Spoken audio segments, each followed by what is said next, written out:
to episode 1572 of Toronto Mic'd, proudly brought to you by Great Lakes Brewery, a fiercely independent craft brewery who believes in supporting communities, good times, and brewing amazing beer.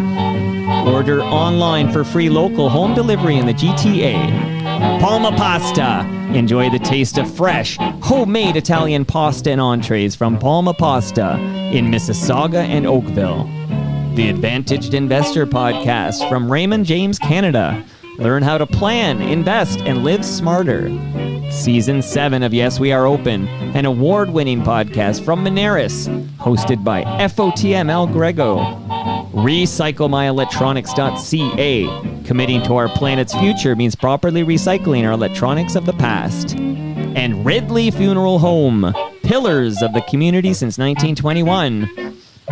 Today, returning to Toronto Mike to count down the top 10 Toronto ghost stories is the official historian of the podcast, Jeremy Hopkin. The house is haunted by the echo of your last goodbye. The house is haunted by memories that refuse to die.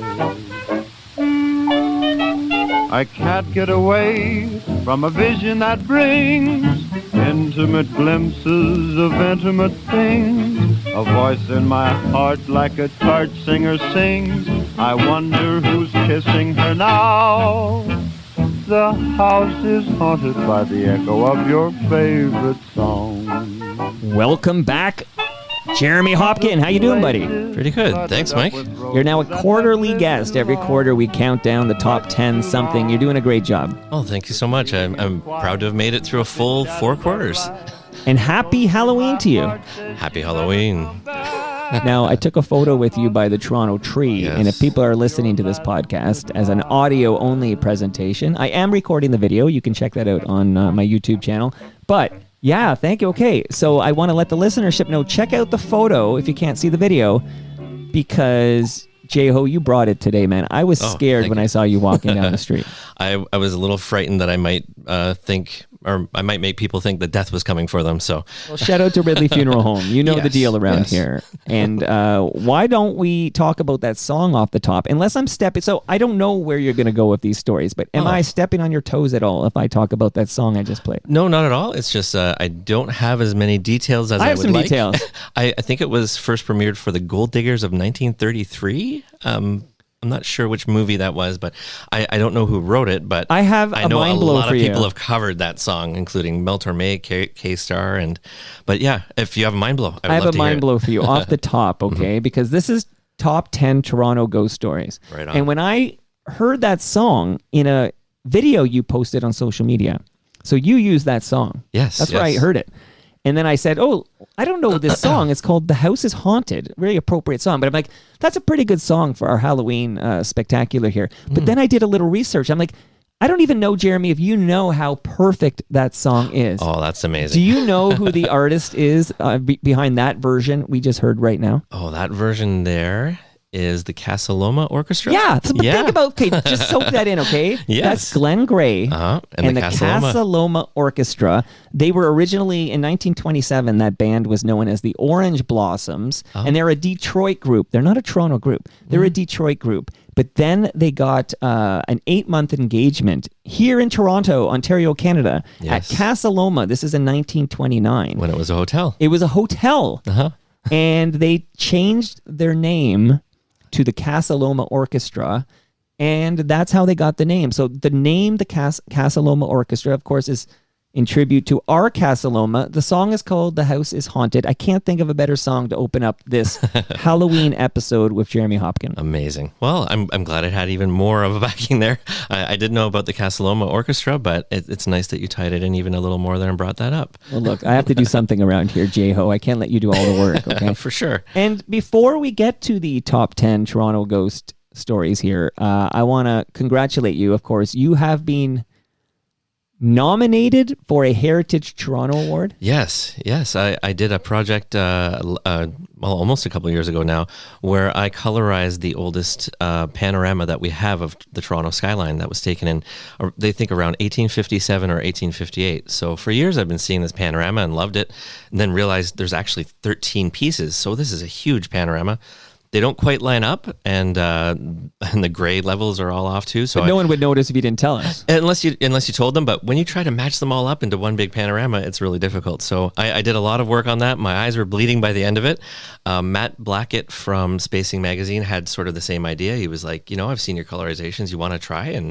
And we went ahead and did it, and it became a big feature in the 20th anniversary magazine for Spacing Magazine. So it's in there.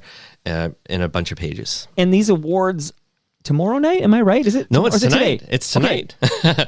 Not too long after this, You know why? I'll be heading over there. I copied this yesterday. So it was tomorrow yesterday, but tomorrow never comes. You know this. Yeah. And I hope you win. If you win a Public History Award, that just means I picked the proper Toronto historian for the Toronto Mike podcast. I have some definite tough competition though. Who do you want me to take out? Who are you going up against? Do you want to take out good old Retro Ontario? Is that right? I'm up against him. I'm torn. Torn. I think the exhibit that you went to on kids TV shows, I think that's up for an award. Mr. Dress Up and all that good stuff. Okay, it's hard to beat the great one. There. Everyone nominated did some amazing work, and there's some that has a lot more research than what I did. But then again, you never know. It all depends on. Or any who else is up? So those are two valued FOTMs up for this prestigious award, right? I think they gave you a leg lamp.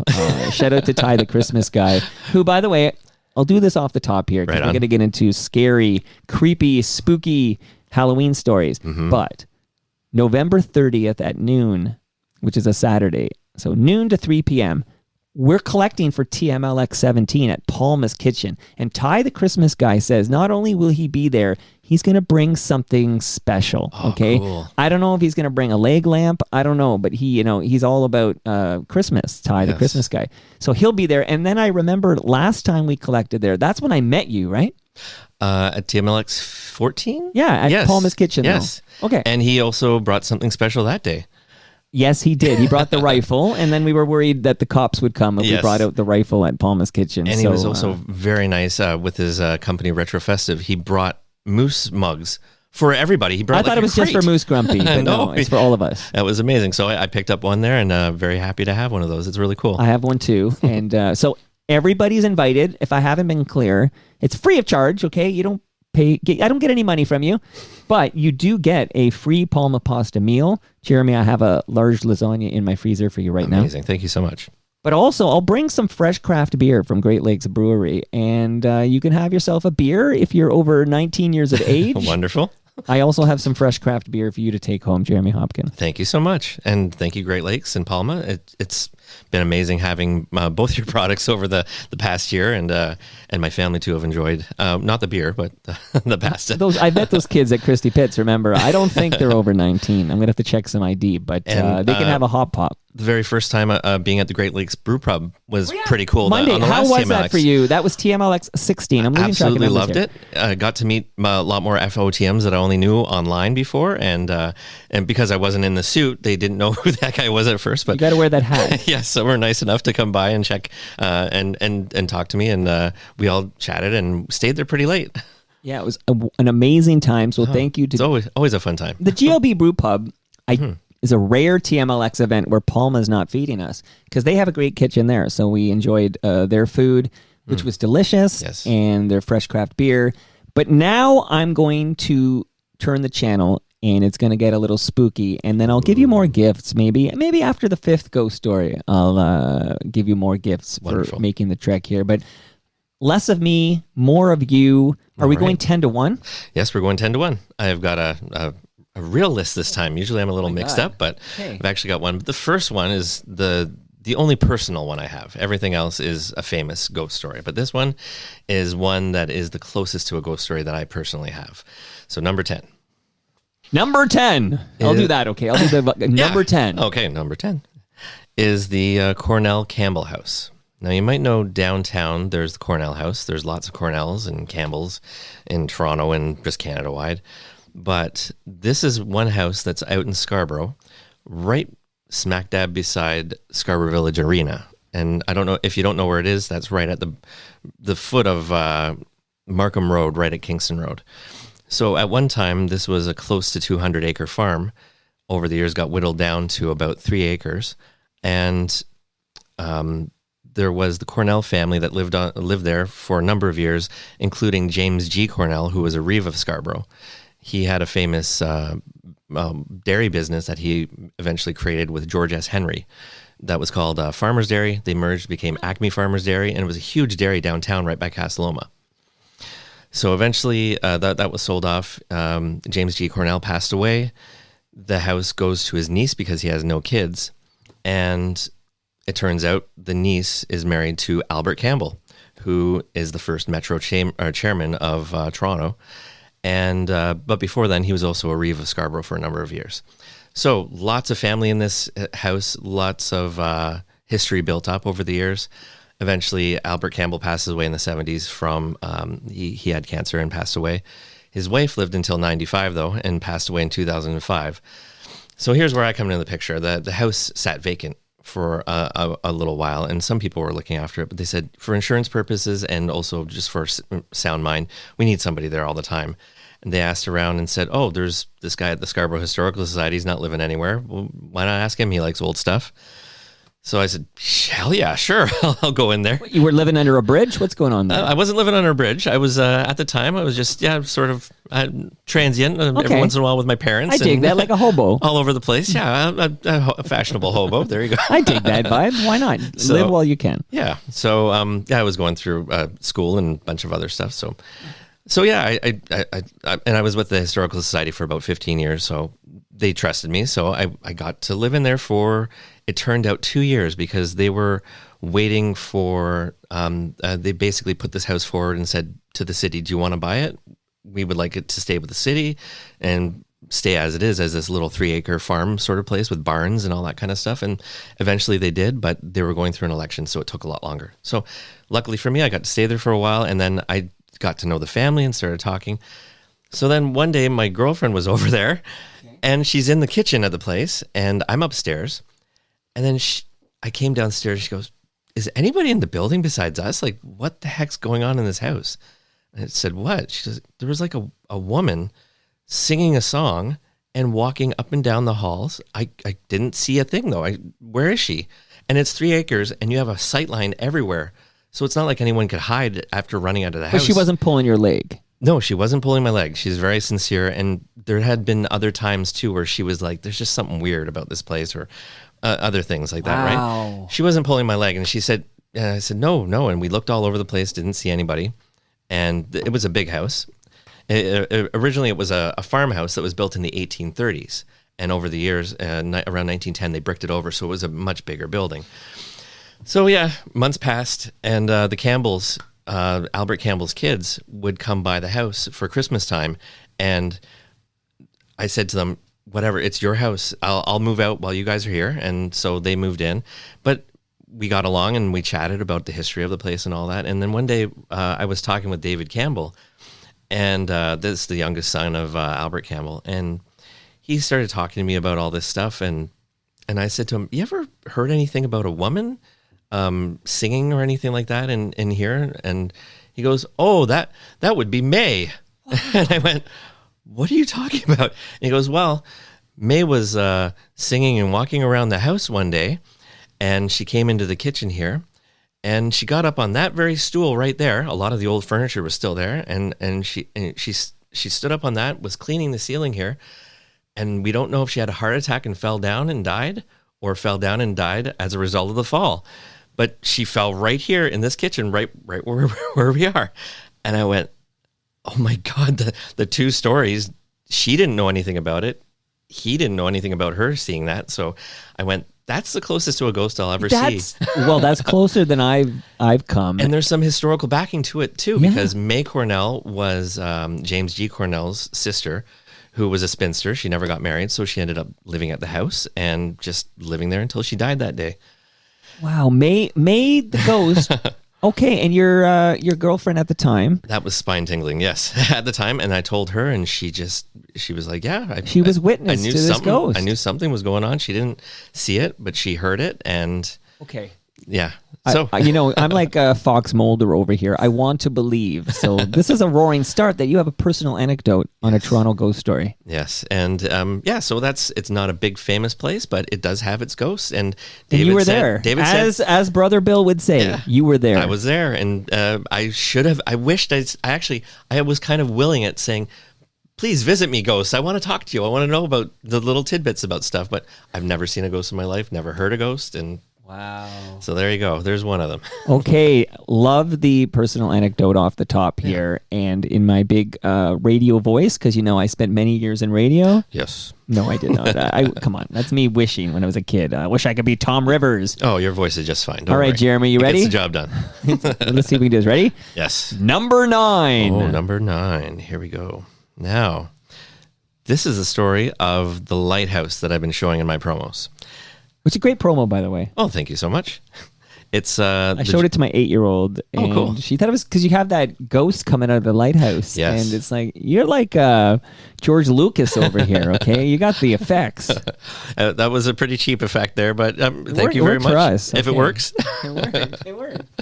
All right. So that's when I got trapped on the island one day, and I thought, since I'm trapped here, I was there trying to track down this boat that is older than the Titanic, and they were bringing it from around the Owen Sound area, dragging it through the lakes to Kingston. And so I tried to track it there, and I got some pictures of it, but not what I wanted. So I was stuck on the island, so I thought I'm going to... But we're stuck on the island, like the ferries were done running, Yeah, it stuck because it would take a while to get back onto the and you didn't have your kayak with you. No, and I said, I'm all dressed up. What the heck? I ended up walking from one end of the island to the other, and in this suit, and I got some good video though doing that. But let's get back to the story of the lighthouse. So the lighthouse has been there for a number of years. It was built in in the late early 1800s, but Wow. in 1815. The lighthouse keeper that was there was John Paul Rademuller, and he was a lighthouse keeper there for a number of years. But he was rumored to keep some beer on site, and the soldiers that were in the blockhouse in the area would every once in a while come by and visit him and have a drink with him. But this one night in 1815. They say that somebody got into an argument with him over he maybe cut them off, didn't let them have any more booze, and they ended up beating him to death and killing him. But 2 people were tried for it; they were never convicted, and they were actually soldiers that were out of Fort York that were at the blockhouse. But yeah, nothing else really was spoken about it. Some subsequent lighthouse keepers found bones.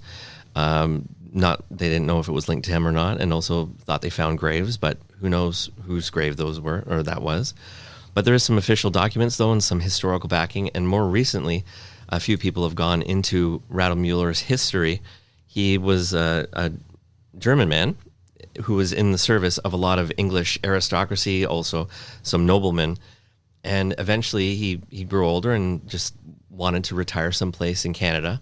He heard about a lot of the German settlers that were going to Markham, Ontario. He wanted a piece of that and applied and petitioned for land up in Markham, Ontario. But all they could give him, really, they said, well, we don't want to do that. But, there's this lighthouse that we need keeping of.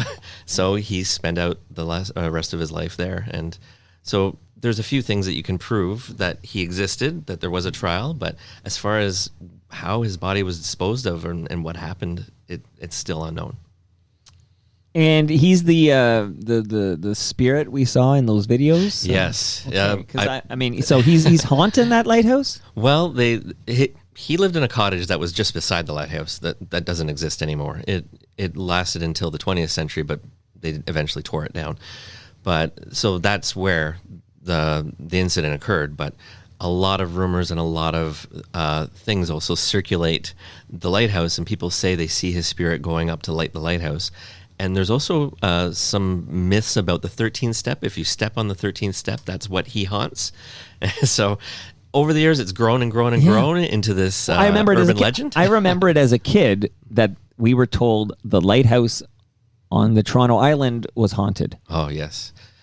So yeah, it does have an attachment to the lighthouse, and people do see spirits going up that lighthouse and up. Usually and back after down. a few Great Lakes, you have a few GLBs. There and you could see be the that. Yeah. spirit. That's the thing. It's a lot of it's subjective. When you think about a lot of these ghost stories, I always like it when there is some historical backing like that. It would be nice if there was a little bit more, but that's part of the mystery that grows. Love it. Now you can actually climb up this lighthouse. Like, how do you get in there to hit the 13th step? Well, it's now not a functioning lighthouse.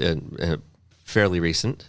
Every once in a while, for doors open, it'll be featured, and then you can get up to the top. Or certain special events where someone will do a walking tour and get permission to go up into the lighthouse. Okay, don't mess with that lighthouse. Now, at TMLX 16, Mark Carey was there. He's the gentleman. I rode around the perimeter of Toronto on a bicycle with Mark Carey. Oh, amazing. Just to do it. It was amazing. It was a great ride. I think in total, I'm trying to remember now, 140 kilometers or something in total to go around the perimeter. Wow. But he pitched an idea to me at the GLB Brew Pub after a couple of Great Lakes beers. He said, hey, you have a kayak now, because of course I have a kayak now, Jeremy Hopkin. Oh, yeah. In fact, I'm looking at it right there. Yes. It's, right. I've had to bring. I think I might be done for the season. Oh, okay. Yeah. With that kayak. I'm not sure that kayak wants to go out in the freezing cold. But anyway, Yes. which is fine. I'll pick it up again in April or something. But he said, why don't we this time, like next spring or whatever, why don't we paddle around the Toronto Island? Oh, that'd be amazing. Yeah, like this instead of, so we did the bike ride around the perimeter of Toronto. Next thing to do naturally is to paddle, and I think he's got like a different kind of a boat, but I'll be in my kayak and we'll paddle around the perimeter of the island, and this is my goal for spring summer 2025. That would be incredible. I guess the only real problem you'd have is on the outside of the island where there's more waves than on the that's in. just, we got to pick the right day, because Yeah. you're right, the lake can get choppy, and then I'll need that lighthouse, and I know it's haunted, so and if I can break in, I'm going to just hammer that 13th stair, because I want to talk to this guy. Amazing. Yeah. Amazing. Number 9. Okay, you ready, Jeremy? Yes, number 9. Number 8. Oh, yes. 8. I'm keeping track over here. That's my job as host. Well, speaking of the urban legends that some of these tales can grow into, there's one of the biggest ones where there is no real proof that these people existed, and that's your alma mater, I guess, U of T, with Reznikov and Diablos. Love this story. So the tale goes that just before, I don't know, late 1800s, that that these two stonemasons were, let's see what their full name is, Paul Diablos and Ivan Reznikov. They basically got into a fight over a woman, came at each other with axes and weapons, and to this day you can still see a big chunk out of one of the doors. Yep. Where they had a fight. And there was rumors also that one of their bodies, whoever won, dumped the body of the person that lost into the walls of U of T, which apparently when they had a fire at U of T at what is that? Hart House? University College. University College, yeah. University College. They had a fire that basically gutted that whole building, and there was some tales that basically they found a body in the walls and they thought it was one of them, whoever lost. So that's one of the places where stonemasons went largely undocumented back in the day. So really there is no record of these two people existing.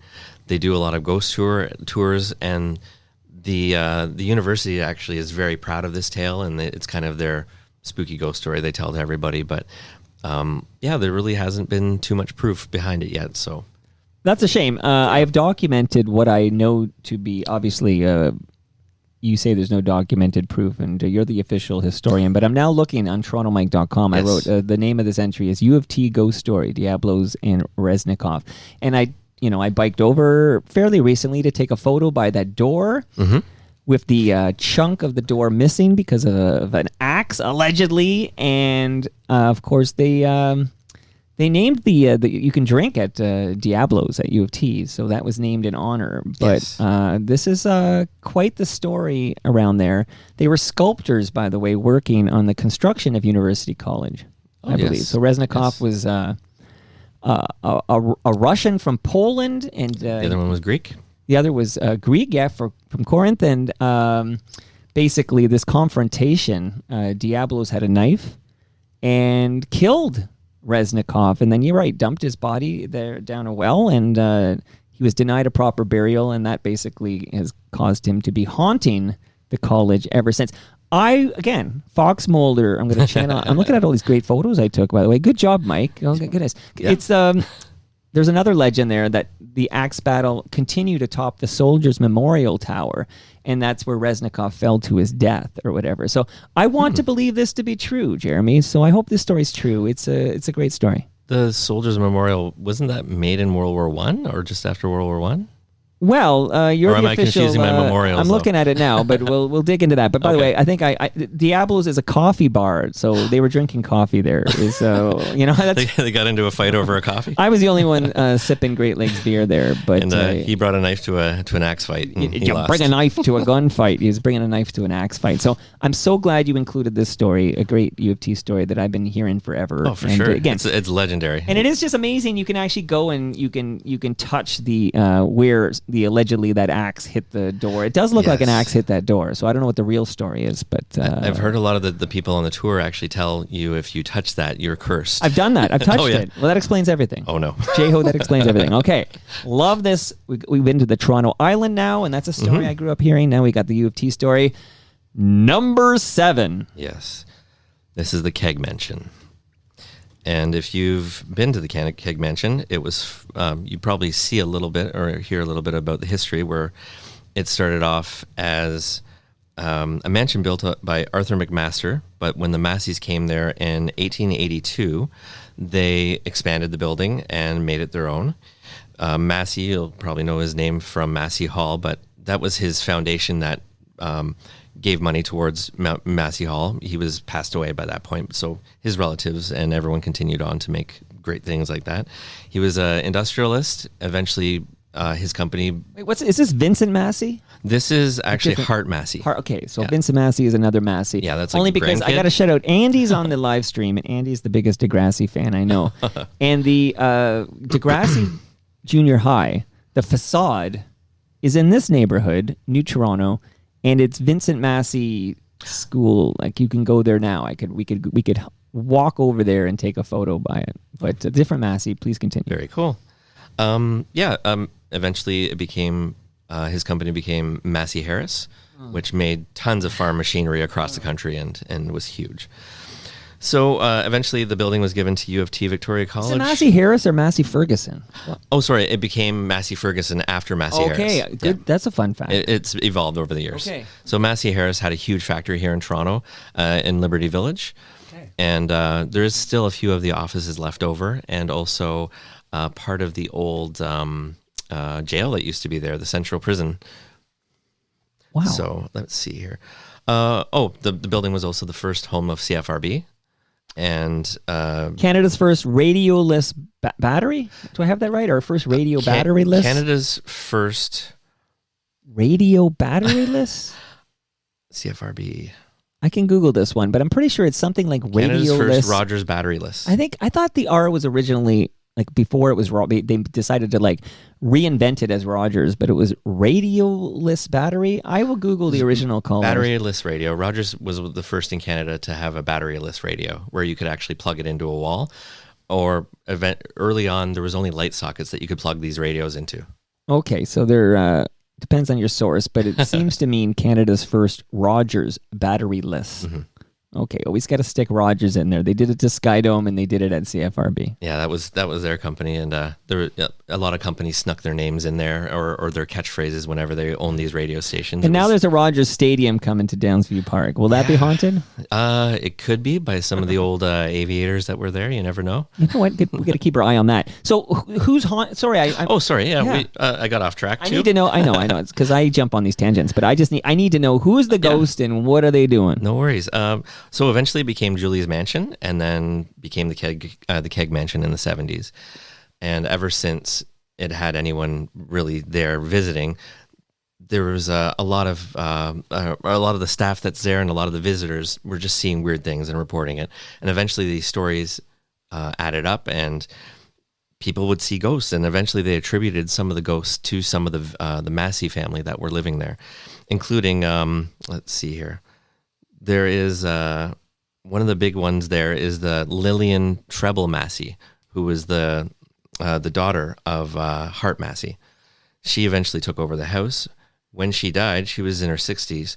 Apparently, it was a very traumatic death, and even her maid was traumatized by this and hung herself. Oh. So people say that they see Lillian Treble Massey, but they also see her maid too, who died by hanging on one of the railings in the mansion. So apparently at the entranceway, every once in a while, someone sees someone swinging. And they also notice temperature changes when they're eating, which is a signature of ghosts in a lot of places where the temperature will drop down low and then people will see spirits and certain things happening. There's also a boy ghost rumored to be floating around there that was claimed to be a visitor of the Masseys. Was his name Casper? It wasn't Casper, but I've heard he's fairly friendly. So they have sightings of him on the staircase, and also there is a sound of children playing upstairs all the time. So that's the sound of children playing when there are no children to be seen. That is the creepiest sound in the world. Okay. It is. Oh my gosh. You know what? I'm really in the mood right now. We are recording this, just for the record. It's October 28th today, and it's a Monday, and Halloween is on Thursday. And it's like I'm really feeling it right now. This might be my favorite holiday of the year is Halloween. Oh, same here. It's one of mine. Okay. Christmas and Halloween. I could watch stuff from Christmas and Halloween all year round. It's entertaining. And we're only 4 deep here, and I'm feeling it. I can't believe we got so many more to go. Okay. Number 6. We've actually some of these we've already talked about in other references. Let's pretend this is their first episode of Jeremy Hopkin, because after this episode, listeners are going to go back and hear your previous 3 visits, because you visit every quarter, and you'll be back the first quarter of 2025. Oh, amazing. I would love to. And will you be at TMLX 17 at Palma's Kitchen? I didn't quite get an answer from you. Okay. Yeah, for sure. I've answered your Facebook request and everything for that. Yeah, I'm out of the loop. Listen, because I'd cancel it if you weren't able to make it here. Well, thank you. And here, before we get to number 6. Yes. I did already shout out Andy on the live stream, but I want to shout out Ian Service on the live stream. I want to shout out Midtown Gord, who popped in. He just checked in to see what condition our condition was in. No, just kidding. He just popped in to say he's sorry you can't stick around, but he says Halloween is his favorite time too. Nice. I think it's because there's no religion involved. I mean, the origins are religious, but we've stripped all the religion out of it. Yeah. So it's kind of like everyone can participate, and it's the kids love it because they dress up and go door to door, trick or treat, and it's a vibe I can really get into. It's a time of year where, I mean, we might have, I don't know if you checked the forecast, but this could be like close to 20 degrees or something when we're trick-or-treating on Thursday. Yeah, which is insane. A stark difference to how it's been in the past. And remember as a kid, we'd put our costumes on over our winter jackets? Yeah, you go to all that trouble to make a costume, and then you got to throw a winter jacket on. It kind of spoiled it. Okay, so shout out to Midtown Gord. Midtown Gord, I have a book for you. I did some spring cleaning down here, and even though it's autumn, okay, we'll call it autumn cleaning. And I found a book that, to me, it's an amazing book. It was gifted to me by somebody. I don't want to spoil it for Midtown Gord, but it looks like it's custom made for this guy. And he lives near Casa Loma. Okay, so it all comes back to Casa Loma. But I'm going to get this to you, Midtown Gord. I want to shout out Moose Grumpy, and I want to shout out Lethbridge Wayne as well. He's a big Hebsy head, and used to come out for every single Hebsy on Sports. And shout out to, we're speaking of things that have passed away. Hebsy on Sports, shout out to Ridley Funeral Home. Jeremy, you got a measuring tape. Yes. Don't forget to take that home. You can measure everything and anything. I'm going to have 4 now. You got, you know what? You get collect the whole set. They're like Pogs or something like that. Here, you got to collect them all. Oh, that's Pokemon. So what do I know? All right, my friend, number 6. Okay, number 6. We've mentioned we already talked about this one, but we didn't talk about the ghosts. The Elgin and Winter Garden Theatre. Okay. It's a National Historic Site, the only double-decker Edwardian theatre in all the world. And we're lucky to have it here in Toronto, and it's really cool that they've made it viable. The only thing is, though, by making it viable, they've stirred up some old ghosts. Wow. That have never really quite left the place. Apparently, it was built in 1913, but after they restored it in the 1980s, a lot of the people that worked there started to notice these weird things happening all the time. To the point where they actually got a Ouija board and started just seeing if they could summon anyone and find out some names. So one day they went on the Ouija board and they asked, and it turned out someone named Sam was there, and he was a trombone player at something that played in 1918 at the theater, and he just never left. So they talked That's to him. spooky, and man. It just kept moving on its own, and they found out that with the Ouija board. They haven't really heard too much from Sam since, but every once in a while they do hear weird noises. But there are bands and there are performances that are practicing off to the side, but even when there's no one practicing, they still hear these strange sounds every once in a while that sound like people are there. Jeez Louise. And as I recall, we went into detail about this venue when we were talking about The Shape of Water, right? Yes. They filmed The Shape of Water. In fact, you mentioned Massey Hall earlier. Yes. She lived in Massey Hall or something. Yeah. And then they would show Elgin Winter Garden Theater. Yeah, with that, they felt it was more appropriate to have the front as her place, and also, and that was the front of Massey Hall. But when you go inside, it's the theater at Elgin Winter Garden. Who would know except for us, right? Yeah. It's just Toronto heads that'll know what's going on there. You notice the sculptures there, and it's not quite. No, that's not Massey Hall. It's got to be somewhere else. And yeah, there you go. So, I mean, you're not a ghost expert. You're an official historian here. Yes. But Sam is just hanging around. Like, Sam doesn't have a vendetta against... Nobody tried to kill him or anything. He's just hanging around. No, I think he just liked playing, and he's just still hanging around. Sometimes people think that ghosts aren't really, they're not really haunting. They're more of an echo of someone that had been there as well. So these things that we're hearing are just sort of the energy being given off at random in certain spots. So there's a lot of theories behind what ghosts are, or if they even exist.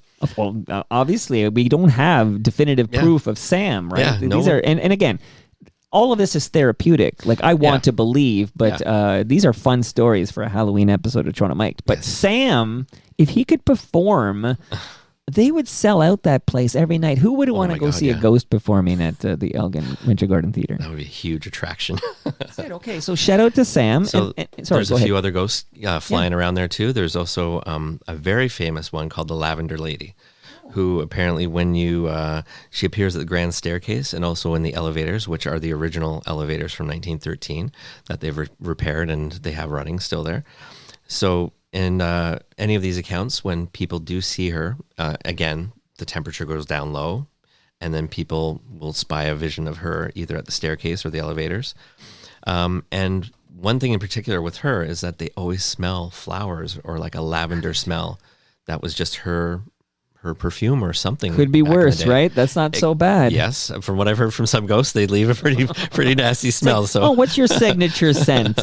You decaying raccoons. Because she smells like lavender. Yeah, not bad. It's sort of like freshly baked croissants or something. I want that to be my signature scent. Give me a break. Or fresh chocolate chip cookies coming out of the oven or something. Very cool. She got famous to the point where so many people had seen her that Canada Post even put out a stamp with her on it. So, and it was not too long ago, maybe 10 years, something like that. Okay, you know what? I'm going to borrow a plot point from one of my favorite Christmas movies of all time, Miracle on 34th Street. Oh. Once Canada Post recognizes you exist, right? Putting the Lavender Lady on a stamp. Yes. That's enough proof for me. In the court of law, we deem the Lavender Lady exists. Right on. Okay. Oh, that reminds me of another fact with the lighthouse. The lighthouse actually mentions the ghosts on the historical plaque, and it's the only historical plaque that ever mentions a ghost. It's enough for me, man. And so that's kind of official there too. But it was to the point where people were angry about it back in the 50s when they put it there. So. Right, it's just an aside of it. They're like, that's not historical. Well, that's a fun conversation to have. Like, can historians have fun with these kind of legends and myths, or do they need to stick to the facts? And if they veer off into a Halloween special talking about a ghost that maybe there's no definitive proof exists, does that detract from all the proper factual history that historian is sharing with the masses? It very well could. I don't care. Well, come back tomorrow. We'll do 90 minutes on this. I'll do 90 minutes. No, I mean, I don't care in that. You have to have fun with this kind of stuff. And it makes it interesting for people, because if you just drone on about history, it puts everyone to sleep. But if you can make it interesting and throw that in, it's good. To borrow a line from Mary Poppins. So my 8-year-old learned about Mary Poppins from The Simpsons because she loves the Sherry Bobbins episode. So I'm like, we got Disney Plus. You're watching The Simpsons on it right now. Let's watch Mary Poppins. Mm-hmm. And we watched it. And of course, one of the great songs is "A spoonful of sugar helps the medicine go down." And I feel like these ghost stories, that's the sugar. Yes. And you're wrapping around these stories. You're wrapping around bona fide historical facts. And people will come for the ghost stories and they won't even know you were teaching these people. Yes, I like your thinking on that. They won't know that they were learning. I learned everything from Mary Poppins. Okay. Very cool. There is a couple other ghosts that are floating around. Let's hear about all of them. You just tap your nose when it's on to the next one. Okay. There's a voice in the dark, apparently, that every once in a while there's a woman that just calls to people. And I think that's Cynthia Dale. she knows your name, apparently, because she'll actually call you by name, and you look around, there's nobody in the place. And it just keeps happening there. So they don't know who it was. They don't know what it is. There's no one playing tricks. It's just, yeah. Mind playing tricks on me. During the production of Cats, there was a man with a bowler hat spied outside in the crowd. Well, not the crowd, sorry, in the stands, in the seats. Right. And it was a closed set. There was nobody allowed in the place. There was no guests. And they kept seeing this person to the point where the production manager said, well, if they're going to be sitting there, we got to charge them at least. And they went to go see the guy and say, hey, who are you? And he just disappeared. And apparently showed up a few other times too, kept disappearing on them. And they said, well, there's... Bowler hat, you say? I think that man was Jeremy Hopkin. It could have been. You never know. Actually, I don't have a bowler right now. I need to get one of those again. You know, it's funny. I said bowler hat, and in my mind, I'm not even sure exactly. Is it round on the top? Yeah, it's round on the top, like the Tramp, like Buster Keaton. Buster Keaton. Got you now. Okay. Well, actually, no, he had more of a flattened one. Yeah. See, I don't know my hats. Like, I feel like I need a hat expert on to explain all these different hats. I know pork pie hat because there's a couple of FOTMs have been rocking it lately. That's what Buster has, pork pie. Pork pie hat. See, I think if I become a hat guy, I think I'll become a pork pie hat guy. Oh, very cool. Okay. Keep rocking with this Elgin Winter Garden Theater haunting. Okay, well, it turns out that's the last ghost that I had, but there is a lot of other weird things that have happened there that people have mentioned, and they haven't given a name to that ghost yet. So who knows? Eventually there might be some trends where more ghosts evolve out of the place. Number 5, Osgood Hall. Okay. It's one of the buildings that actually features prominently in that panorama that I got from 1857 to colorize. It has been there since 1832, one of the longest standing Toronto buildings. It started off as basically the main regulatory body for all lawyers in Ontario, and eventually has become home of the the Ontario Law Society, and also had courts in there for years. There's supposed to be several ghosts floating around in Osgood Hall as well, including there's a man that keeps appearing who looks like he's studying very, very vigorously in the library beyond the time it closed. And after hours. Lots of security guards after hours have gone to tell this person, hey, you can't study here, because they just think they've stayed in past the closing time and didn't realize. And the person just disappears on them and into thin air. So, but it happened numerous times to the point where he became a known person that was there. But enough about Lauren Honickman. Let's get back to the ghosts. So there, and apparently the head librarian and security and a few other people have seen that ghost. There's also some in Convocation Hall that appear from time to time where it sounds like there's a party going on, which is parties are going there all the time, but not a person is in there. Well, I can tell you my graduation ceremony took place at Convocation Hall, and that day it was definitely haunted, okay? Because Ivan Reitman was giving his speech, and Norman Jewison was on the stage when I went up to get my my diploma. An intimate setting, me and like 2,000 other graduates. What a great day. Ivan Reitman, though, wow. Yeah, he was a keynote speaker. Inspiration for some of the ghosts? Well, you know what? Oh, yes. Thank you for bringing it all back. It all comes back to Ghostbusters. Now his kid Jason's taking on the mantle. Jason Reitman, absolutely. Although I did watch this Jason Reitman Ghostbusters, and I will say this, and I'm going to sound like I'm Abe Simpson, but I'm watching it, and I'm like, I guess I know why we keep rebooting things, because not everybody is my age. There's a new gen and all this stuff, but what's the point of this? I'm like, people should just watch the original. But then I realized, I'm talking like a 50-year-old, okay? My 20-year-old daughter is more likely to tune into the new reboot than the 1984 4 or whatever the hell it was. Well, you're not as bad as a lot of the 50-year-olds that talk about the one with all the women in it. What's that one? They've erased that one off the face of the earth. Funny you mention that, because there is a character who there's hints that this woman is gay. Okay, there's hints, like super hints. Yes. And to me, it's almost like obvious, but they don't go all the way. It's like go all the way. They hint at it, they play with it, they put it in your mind, but they don't actually state it or give you. They sort of like these goats. Okay, we think there's a ghost at Osgood Hall. Okay, but we don't have any video of this ghost. We can't say definitively there's this ghost. Yeah, that's the thing. For a number of years, there were a lot of people that claimed that they had recorded ghosts, but it just turned out, they were like, oh, that's the spirit, that's their orb floating around, but really, it's just a piece of dust or a flaw in the film or whatever that's lit up into the camera, and it looks like something, but yeah, it's like they said all these UFO sightings declined when everybody had a camera in their pockets. Yes, like once you had a video camera in your pockets, there were far fewer UFO sightings. Some people want to believe so hard that they see stuff. Enough about Fox Mulder. Okay. Yes. By the way, that's a show I'll say.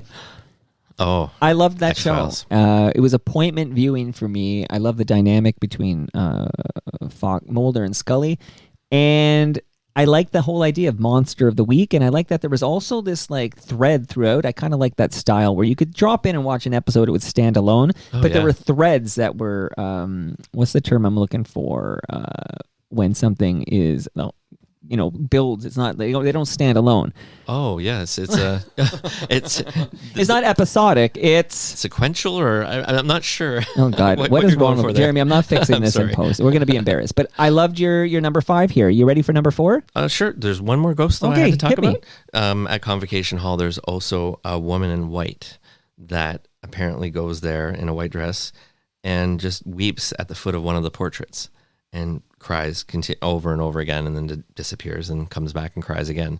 So I'm not sure if they've come with any kind of a historical backing on who that would be, or what they didn't really say what portrait it was either. So I'd like to dig into that a little more. Dig into that, because maybe next October we can do like another 10, and then you could kind of fill us in on those cracks here. And that's one thing I love about Toronto history, is just digging in, and I do a lot of my own research and dig into the old newspapers and books and accounts and try to actually get some more back into all these stories. But sometimes it's a wild goose chase and there's nothing out there, but hopefully I find something.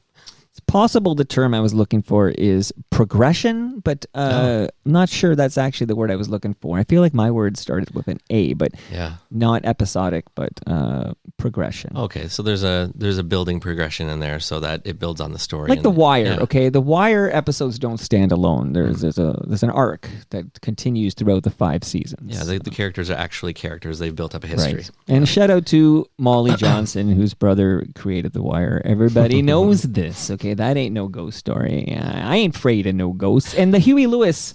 Oh. Is it Huey Lewis stole I Want a New Drug from Ray Parker Jr.'s Ghostbusters song? Is that the story? Oh my God. It's not a ghost story. I know, that's putting it on spot.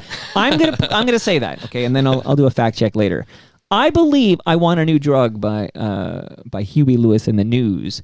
They had to either give a writing credit or they had to compensate somehow, or that they borrowed the tune from Ray Parker Jr.'s Ghostbusters. Oh, wow. This is not a ghost story. That's another story. But I am going to take a moment to give you another gift, Jeremy. Oh, very cool. Thank you.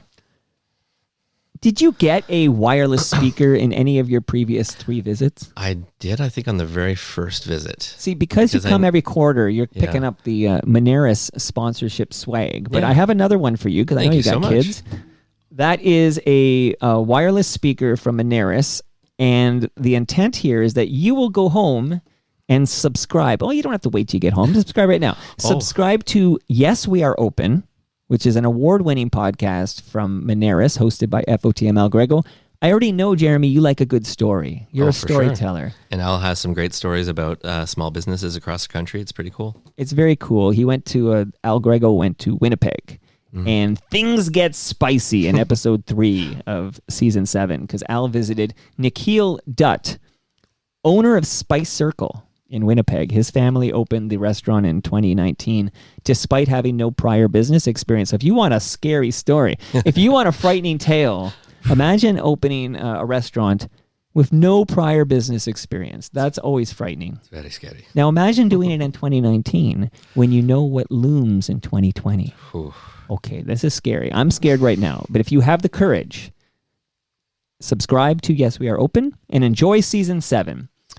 Speaking of courage, okay, I did some autumn cleaning the other day, and I have so many old laptops, old cables, just old electronics that I've been holding on to forever. Some of this stuff goes back to the 80s. You won't believe the junk I have, and I am 100% going to recyclemyelectronics.ca. I'm going to stick in my new Toronto postal code and find out where am I dropping this all off at to be properly recycled so these chemicals don't end up in our landfill. And I urge everyone to do the same, including you, Mr. Hopkin. Sounds good. But don't recycle that speaker. It's a quality speaker. Okay. Definitely and you're going to be not. listening to Yes, We Are Open. And now, without further ado, Right on. I get to tell you we're doing number 4. Yes, number 4. Have you heard of the Etobicoke poltergeist?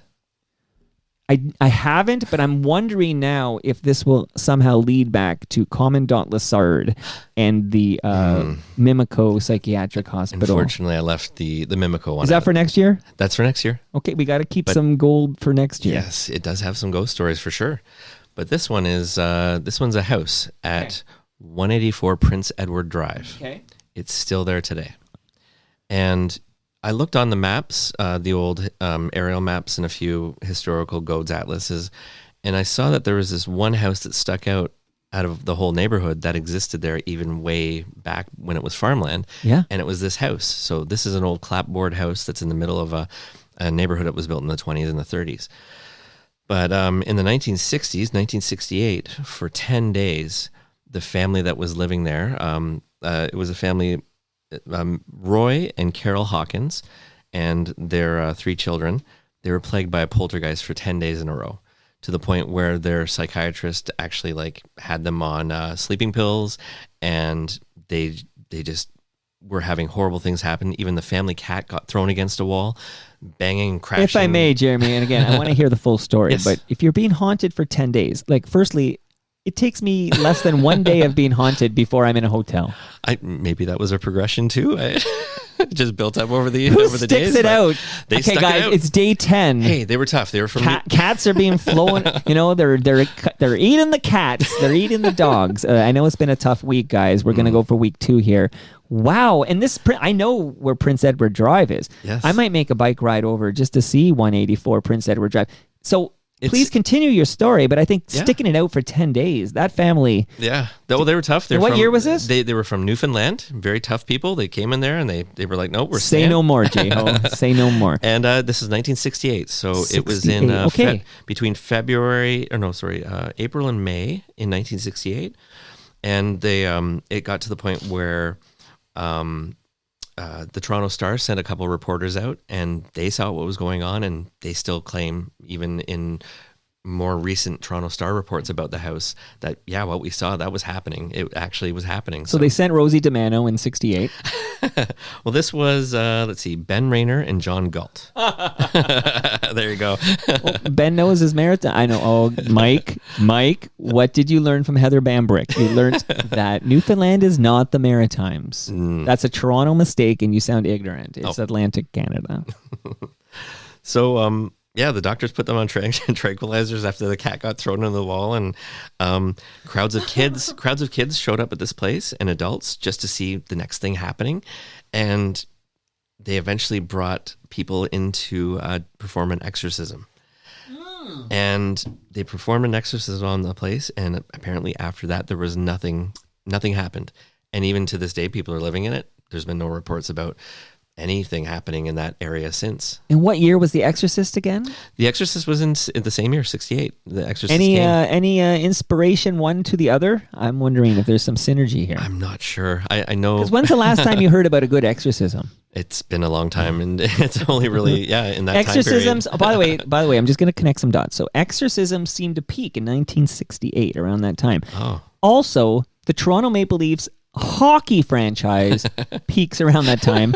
They were Stanley Cup champions in early 1968 because they last won the cup in 1967. So maybe there's a correlation here. I think some drugs peaked around that time too. So I don't know. Oh, give me some hair, long, beautiful hair. Love it. So thank you for an Etobicoke story, and I love that we're holding on to. The Mimico had many names. It had many names, but the Mimico Psychiatric Hospital. This one's the Etobicoke poltergeist, but yeah, we will get back to Mimico though as well. And I love the fact we can do 10 more next October. For sure. And there's Toronto is a young place, but we definitely have a lot of ghost stories connected to our building. So, and 3 big ones yet to come here. Yes, I'm trying to, my mind's racing, trying to guess what's coming. But I love knowing that whatever we miss this round, we're going to pick up next year. Okay, so Jeremy Hopkin. Okay, top 10 Toronto ghost stories. You still got more on number 4 there. I just have one little tidbit. Please. I actually checked the newspaper listings for after that poltergeist event happened, and I saw a listing in July for that place to be up for rent. So. You could rent the haunted home in Etobicoke. You could rent it right after that. The people moved out. There was an exorcism. The ghosts left, but they were fed up and they left. So love it. That's a local story. I love it so much. Okay. Yeah, I thought I'd bring a little Etobicoke flavor in here. I didn't have a new Toronto one though. I'll try to get one. There's got to be a new Toronto. Actually, I'll tell you one later. There was a hotel, 3rd and Lakeshore. It's funny because until fairly recently, it was a swingers club. Okay. Oh wow. Yeah. So it was a hotel. And I believe the owner of the hotel was murdered in New Toronto. There's a wicked awesome New Toronto haunting ghost story. And that plus the Mimico Psychiatric Hospital will be 2 of the 10 we discuss in October 2025. So keep that subscription to Toronto Mike because it's going to come in handy in 2025. Mm-hmm. Number 3. Number 3 is Old City Hall. Where you had one of your marriages, I think. Thank you for remembering. One of my weddings, one of my marriages took place at Old City Hall. Yeah. And that's what caused it to be haunted. And now the ghost of that marriage is floating around that place. Shout out Ridley Funeral Home. Shout out to Ridley Funeral Home. They can't all go long, okay? No. So reports of ghosts being there began in 1965 when it also became a courthouse. There was more people in the building much later and people there in the holding cell, so they started to get a lot of these creepy stories where they'd get ghost hauntings and that sort of but one of the most famous ones is Arthur Lucas and Ronald Turpin are apparently still haunting that place. They were the last 2 men that were convicted to hang, and that's where they were convicted. Apparently the court where they were sentenced, courtroom 125, formerly courtroom number 33, is the courtroom that they're still haunting today. And a lot of reporters go by on the anniversary of their conviction and try to see if they can pick up on anything floating around there. So, Robert, 1965 is the last time we had a capital punishment and sentenced somebody to die by hanging. Yes. You know what? We're not that far. We were born shortly thereafter in the relative timelines here. And it's kind of wild to think that you could be sentenced at Old City Hall. You could be sentenced to death by hanging in 1965. Yes. Yeah. Wow. And one was convicted of killing a police officer. The other one killed an undercover narcotics agent. So they did some definite crimes where they took a life, but yeah, it's a much different world now that's been stopped because there were a lot of people convicted that really were wrongfully convicted, and there's no turning back from a death sentence. So, yeah. Wow. Okay, and they're haunting the old. So, what is? Do you know the date? I don't know the date on the conviction. I want to take a bike ride over to Old City Hall and see if I can see Lucas or Terrapin. I can find that out pretty quick though, but 1899 is when the place was built, so there definitely has to be some more ghosts than that around the area. Judges have also heard mysterious footprints, footsteps. It might not be them. It could be some of the other ghosts of people convicted there. They've also felt the rubs being tugged from the staircase, and whoa! Keep it clean, Jeremy. I don't need to know about rubs being tugged. Oh, robes. Robes. Okay. So okay. Wasn't your first topic? So your 4th appearance on Toronto Mike. Yes. Every quarter you're here, but didn't we? We did buildings that were almost destroyed but weren't. Yes. Isn't Old City Hall on that list that you talked to us? That was also on the list of that one. It came very close, and a lot of people protested and rebelled against it, and basically made the city submit into saving it. Do you think Lucas and Terrapin were protesting against it? Like, that's their haunting grounds. Yeah, because once the building's gone, you're kind of haunting air, and the people can't make a good sighting that way usually. Because when you think about it, like a lot of the area that was inhabited by indigenous people for years before us, if there's ghosts, there has to be some of them ghosting around as well. So, if you don't have a building location still there, it's a little trickier to see them out in the open. That is a nice way to tease. Another of your appearances was 10 Toronto buildings that we should not have destroyed but did. Mm-hmm. And I wonder if you're haunting a building, like an old building, and then Toronto decides in their wisdom to destroy that, to demolish that building, where do you go? I don't know if the ghosts are indeed attached to the physical material. And some kind of an echo is attached to that. It goes to the dump, I guess. And do you really want to hump it or haunt a dump for the rest of your life? I told you to stop working blue, Jeremy. Sorry. But now I'm thinking you're dying twice, right? Like that's a double shock power. Ridley Funeral Home, shout out. Even the first ghost that I mentioned, the one that I experienced, or my girlfriend at the time experienced, even that one I was kind of thinking, oh, so is she doomed to clean her whole afterlife? Like, I hope not. That sucks. Yeah, who knows how ghosts work, but that would be odd. Maybe it's like It's a Wonderful Life, where you just need to do that. You need to do something to get promoted or whatever, right? Get your wings. Yeah, get your wings. And, ring a bell. No. Attaboy, Clarence. Okay. Jeez, we'll more on this. Merry Christmas, you old building alone. Oh my God. Oh, I love it. I love that movie so much. Even thinking about it now, I'm tearing up. I think that is one of the greatest movies ever crafted. Some people call it Capricorn, but it hits. We Hook watch it to my veins, we watch man. it every year, though.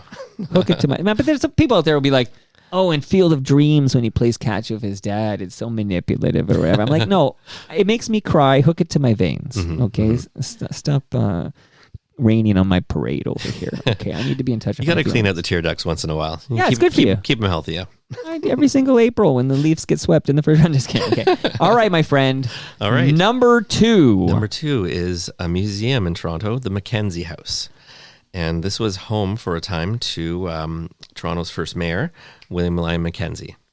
He passed away there as well in that building, and it's on 82 Bond Street, so right in the heart of downtown. When it became a museum is when people really started noticing odd things going on after hours. And at night, they'd see the printing press that's there operating on its own. And the ghost was, here's another official thing. The ghost was actually listed on one of the official contents inventories of the museum. They listed all these items that were in the museum and one ghost. So apparently that's enough for me. And there's no longer night staff at the museum. That might change depending on the time of year, but the spirits could still be there, but people aren't quite seeing them as much as they used to. But that could also be because also there, they did an exorcism there as well to rid the place of the spirits. And so maybe Mackenzie was kicked out. I feel like we could do an entire episode on William Lyon Mackenzie. Like, there's a lot of meat on that bone. Oh, for sure. There's definitely a lot with rebellions, and a lot of the things he did were just he just pushed right ahead. Well, you know what? Take a note, because if you're coming every quarter for the next 20, what is your contract? 25 years? I'm watching the show on HBO, Winning Time. Okay, and they only made 2 seasons, but I love this show. Oh.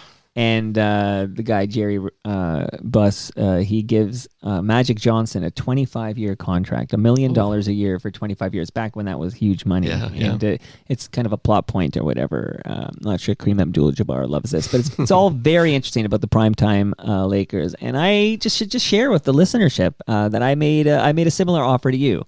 25-year deal, 1 million cans of beer and Palma pasta lasagna is what you're compensated. That's a pretty good deal. That's a lot of good food and good drink here. Okay, I'm going to say this in my best Hebsy voice. You ready? Yes. Number 1. The Hockey Hall of Fame. Woo! Thought you might like some hockey in there as well. Yeah, and shout out to FOTM Kevin Shea. Kevin Shea is actually the gentleman who introduced me to you. I don't know this story. And got us lined up. Do I know this story? You might not. I haven't told it yet. I don't know it. I went to a TMLX, the very first one, And Kevin writes me after because he's followed me online for a long time. The first TMLX event? Yeah, I went to the first one that I went to, 14. Oh, number 14, Yeah, so the I was there. 14th TMLX. So I'd never been to one before, but when he saw that I was here, he's like, he wrote me and said, "Have you ever been on Toronto Mic'd?" And I said, "No, that'd be cool though. He seems like a cool guy to talk to, and yeah, I like his show." And he's like, "Okay, I'll see." And next thing you know, I'm scheduled to go on Toronto Mic'd. So Suddenly, I don't remember that at all. What I remember is, these TMLX events, you really never know who's going to show up. Oh, you meet so many people though. How do you remember it all? Well, because I only have ever had one where I had RSVPing, which was the most recent one at GLB Brew Pub, because they said I had to cap it at 40 because of the venue and the free drink and food and stuff like that. Mm-hmm. But for TMLX 17, which is November 30th, 2024, I don't actually play that game. It's like, come or don't come. It's going to be a great time. It's free. You'll get food. You get drink. But I'm not going to make you come. And you did just show up, and I didn't know who you were, but you were interesting on the mic because we record live from Palma's Kitchen. Yeah, and you popped on the mic, and then I'm like, I like the cut of this guy's jib. So I don't actually have any memory of Kevin Shea playing a role in this, except my memory is you're at TMLX, you're on the mic. I found you interesting. And I thought we should do a deeper dive on this podcast. Yeah. So I think that's where it lined up, but maybe but not. But Kevin Shea is a sweetheart, and he has brought on a couple of interesting guests on this program. For sure. So he'd be in that list. Even him as a guest, just like the amount of stories he has about bands and like even his Nirvana involvement, I couldn't believe he was basically wearing a the guy diaper that brought them here as well. Well, yeah, he had to promote it to Canadian radio stations. Yeah. The Nirvana, he's got great Weird Al Yankovic stories. He's got Motley Crue stories. I think he's got some Guns N' Roses stories. But then you can say, hey, let's do a Bill Barilko episode or a hockey episode. He's your Bill Barilko guy. Yeah, he's also got another book coming out too. He's very prolific with his books. So, yeah. God, it's the very cool. Kevin Shea Lovin'. I still haven't met episode. him. I would love to meet him one day. Well, Maybe let me do my he might. He's a sweetheart. I will do my best to get Kevin Shea to come to TMLX 17 at Palma's Kitchen here. But Hockey Hall of Fame. Yeah, the Hockey Hall of Fame. A lot of people don't know that it originally was a Bank of Montreal, a big branch of the Bank of Montreal. Very beautiful inside. It was built in 1885. It was on the list of, a lot of our buildings that were historically relevant and saved for their architecture. Phew. So it became the Hockey Hall of Fame, and I think they went on their 30th anniversary this year or last year that passed. They've been in there. And because they were at the C&E grounds before. Yes, for a number of years they were there in one of the buildings that was there. It's no longer there now, but not the Better Living Center. No. But it was its own building. Okay. And so there are a lot of rumors about a ghost being there, and there was one that was the most prominent, and everyone said, "Oh, that's the ghost of Dorothy." And for years, everybody said this ghost of Dorothy, it was a girl that shot herself and she died, and she still haunts the bank or the Hockey Hall of Fame now. And people keep having occurrences of running into her, just little appearances here and there, her on staircases, just floating around. Did she work there? And she worked, that's the thing. There was rumors going around that this person worked there and this happened, but there was never any concrete evidence. And it always used to frustrate me because I was like, okay, great. You made money by publishing that, but like, there's nothing to back it. So it's just, is it real? Thankfully, in 2007, the Toronto Star said, yes, it's real. And here's her actual name. It's Dorothea May Elliott. And she was an actual person. She was working there back in 1953. And she became very distraught. Took the .38 caliber gun that was there for guarding the bank and shot herself in one of the upper floor, in the upper floor, apparently in a bathroom. And early in the morning, March 11th, 1953. So the family wanted to keep that story about her silent and basically said to all media, don't say what her name was, say Dorothy, that's fine, but nothing else. But in 2007, they finally felt okay to reveal it. They said we didn't want people making fun of Dorothea and, the troubled life that she had and what happened. And I can understand that when, but I kind of feel like also that if that information had come out earlier, there wouldn't have been so many rumors and the story wouldn't have gathered that much attention, because a lot of people unfortunately commit suicide and people die every day. And it's not until tales like that grow that they really become iconic and become legendary or an urban myth. So, the story is out now, and they now have there's a face to put to the ghost. So has Kevin Shea ever encountered Dorothea? He's blogged about Dorothy and Dorothea and wrote about the whole story. I tried to contact him about it before this, and I wasn't able to get in contact with him. But hopefully soon I'll be able to see if he has. He's a busy man, right? If he has a personal story of that, because he's been at the Hockey Hall of Fame for a number of years, helping them out. Love it so much. There is one building that we also saved for 2025, and that's why off the top when I played the song from the Casa Loma Orchestra, I was thinking maybe J-Ho is going to talk about Casa Loma being haunted. I have looked for things on Casa Loma over the years, and a lot of people agree that it's not haunted. Well, I have inside info from aforementioned Midtown Gord. Okay. Midtown Gord, who will receive this book that I'm going to share with him at some point, and I mentioned he lives near Casa Loma. He worked at Casa Loma for 12 years. Yes. And he says he spent many, many hours alone in Casa Loma in the middle of the night. And he is 100% certain there is no ghost at Casa Loma. So it sounds like we don't have a ghost story to share with the masses in 2025. I think part of it might be because Henry Pellet didn't pass away in the house, and I don't think his wife did either. He actually died in his his gardener's house. He took pity on him when he lost all of his money and let him live at his house. That's a great story too. So sometimes, unless even with Dorothy, the last ghost that we mentioned, she actually didn't pass away in the bank, but they think maybe that's where her spirit left her. So that's Also, I'm wondering now if there will be ghosts haunting the Ontario Science Centre kiosk that will be showing up at the Sherway Gardens. Because when Doug Ford's government said we're going to close Ontario Science Centre, and then I joked on Twitter, that the future Ontario Science Centre will be a kiosk in the Cloverdale Mall. And I didn't realize how close I would be to being correct, because I heard it's going, at least one of the two locations it'll be kind of moving to is Sherway Gardens here in Etobicoke. Oh, wow. So I'm not sure if it'd be a kiosk. That's me adding a little comedic effect. We'll find out. But I didn't realize at the time. That's spooky how close I was with my satire there. So is it haunted? Stay tuned. Jeremy Hopkin, what I like about your appearances is I'm reminded how interesting this city is and what a rich history we have. Oh, cool. And basically how much I love history. I'm actually a history major, so I'm a double major at U of T. One of the majors was history. Always loved history because you know what I love? I love a good story. Amazing. I could tell it a little bit through your blog because you would go to a lot of Doors Open places and write a lot about history. So I've stumbled across your writing a lot of times. Well, I really love cool. your writing, and I wish you nothing but good luck tonight. Where is the award ceremony tonight? It's at one of the buildings we talked about before. One of the ones that was saved was the Carlu. Of course. Yeah, I've been to a couple events there. Eaton's College Street. So I think they pretty much take over the whole area of Carlu and have the awards in the auditorium portion. But everybody schmoozes around the hallways and in the other rooms. So yeah, that's going on there tonight. So that'll be nice.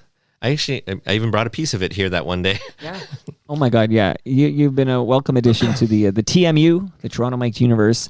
You're a valued FOTM, and we're going to do this again in the first quarter of 2025, but I'll see you at Palma's Kitchen on November 30th. For sure, and thanks again for having me, and it's been a great year. Thank you for everything. It's been nice being welcomed into the TMU family.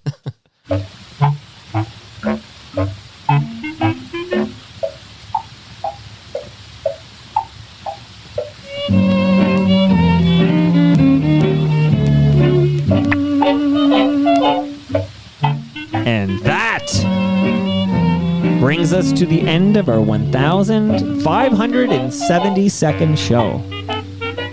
You can follow me at torontomike.com. I've been writing there for, since 2002. What's that math? 22 years? Jeremy, where's the best place to follow you? You can follow me on at Hopkin Design or Jeremy Hopkin at pretty much any social media out there, except I'm not on Mastodon yet, but I'm thinking about it. Who's got time for all these Twitter wannabes? I don't have time for it, but I'm trying to spread out. And Blue Sky is my alternative. Yes. When I leave Twitter, Blue Sky is where I'm going. Blue Sky is getting already better and kind of better there. every day, and Yeah. a lot more people are coming over lately in surges. Every time Elon does something weird, they come over. What time is it? He's probably done something weird today. Much love to all who made this possible. That's Great Lakes Brewery, Palma Pasta, RecycleMyElectronics.ca, Raymond James Canada, Moneris, and Ridley Funeral Home. See you all later this week when my special guest in person in the basement is Canadian musician legend Chantal Kreviazek. That's a big deal, right, J-Ho? Very cool, yeah. See you all then and have a happy Halloween. By memories that refuse to die. I can't get away from a vision that brings intimate glimpses of intimate things. A voice in my heart like a tart singer sings. I wonder who's kissing her now. The house is haunted by the echo of your favorite song.